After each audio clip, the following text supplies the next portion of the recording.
Voters head to the polls in Canada today to choose their next leader. Canadian Prime Minister Mark Carney fighting to keep the Liberal Party in power just months after taking over for longtime leader Justin Trudeau.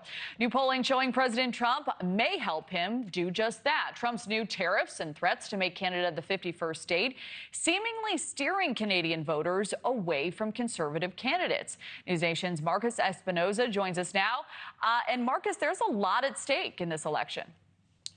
Yeah, that's right, Kelly. Canada's election today is set to have massive consequences, not just for its own people, of course, but also here in the United States. The election could determine who Canadians will elect to lead their country for the foreseeable future. The country's prime minister has no set term and no term limits. The main candidates here are the incumbent Prime Minister Mark Carney, a Liberal and former leader of the Bank of Canada, and Pierre Poilievre, a conservative with the support of Elon Musk and U.S. President Donald Trump. Now, prior to the resignation of former Prime Minister Justin Trudeau back in January, the Liberal Party was trailing Conservatives in the polls quite a bit. In a poll conducted by Canadian firm Nanos back in January, the Conservative Party was expected to capture about 47% of the vote compared to just 20% for the Liberal Party. This was largely driven by young people in Canada. In another poll taken just days ago, nearly 50% of voters under the age of 34 favored the Conservatives. Now,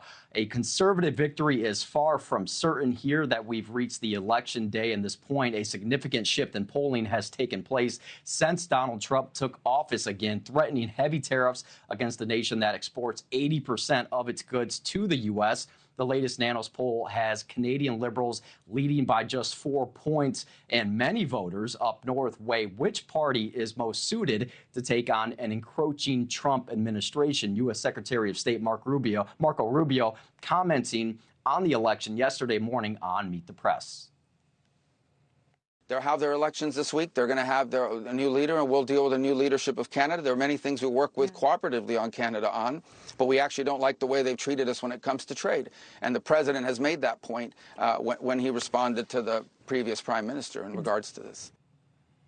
Now, Secretary Rubio also speaking on the president's calls to annex Canada, saying that if the nation can't survive without treating the U.S. unfairly, they should join us. Back to you, Kelly. All right, Marcus Espinoza, thank you as always. Thank you for watching. Subscribe below and download our NewsNation app right now on your phone, and you will get fact-based, unbiased news for all Americans.